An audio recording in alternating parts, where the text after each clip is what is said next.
Uma forte explosão destruiu parte de uma ponte que liga a Rússia à península da Crimeia.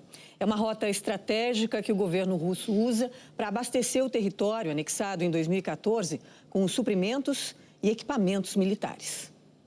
A Crimeia voltou ao centro da guerra com algumas questões a ser esclarecidas. Se foi um caminhão-tanque ou um caminhão-bomba que provocou a explosão na ponte que liga a Rússia à península da Crimeia.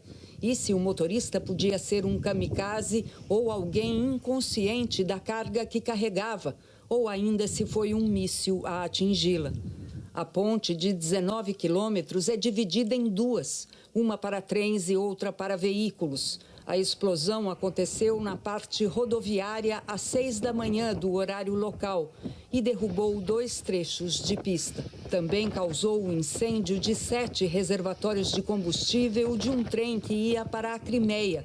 Pode-se tratar de um ataque sincronizado, já que o trem é o principal meio de transporte de armas, alimentos e combustível. 3 pessoas morreram, provavelmente vítimas que estavam dentro de um carro perto do caminhão. 2 corpos, de um homem e uma mulher, foram recuperados no mar. O trânsito de veículos já foi retomado através da outra pista no sentido contrário, que permaneceu intacta.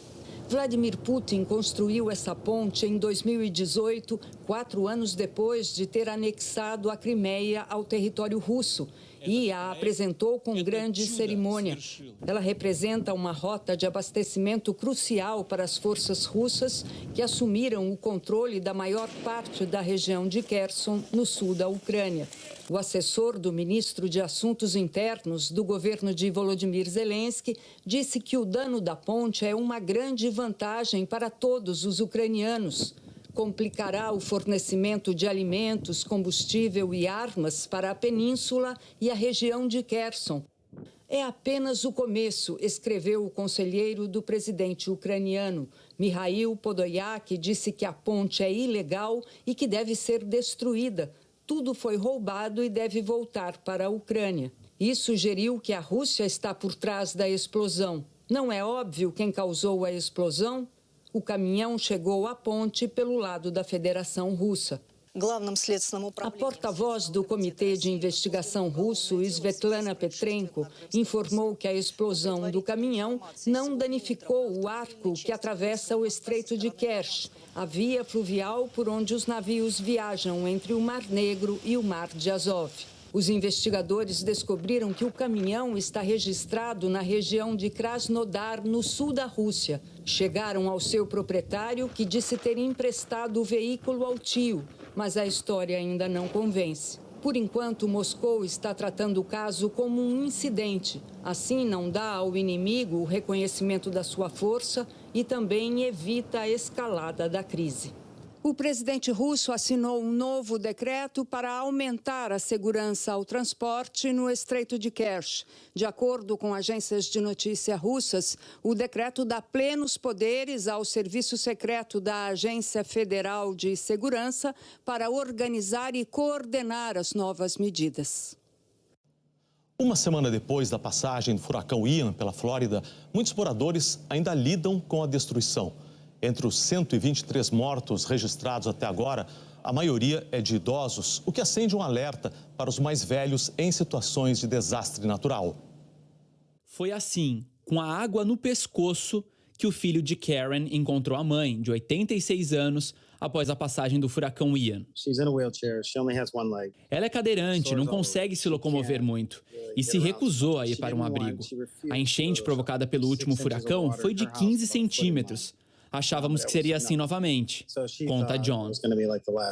Quando viu que dessa vez foi pior, com a água a 1,20 m de altura, ele pegou um barco e foi atrás de notícias. Quando cheguei na casa dela, ouvi minha mãe gritando. Foi uma sensação de terror e alívio ao mesmo tempo. Karen foi resgatada com a ajuda do filho e do neto, e agora está bem. A região onde ela mora foi a mais afetada. Metade das mortes causadas pelo furacão Ian na Flórida aconteceu lá. Quase todas as vítimas tinham mais de 50 anos de idade. 21% da população da Flórida tem 65 anos ou mais. É o segundo estado americano com a maior proporção de moradores nessa faixa etária. Quando acontece uma tragédia, como a passagem de um furacão, uma das maiores preocupações é com os moradores idosos.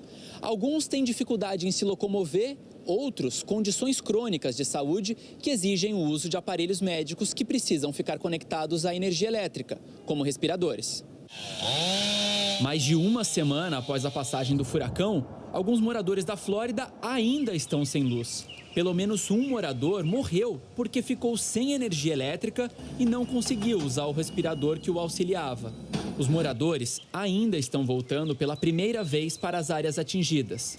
Muitos sem saber o grau de destruição que vão encontrar.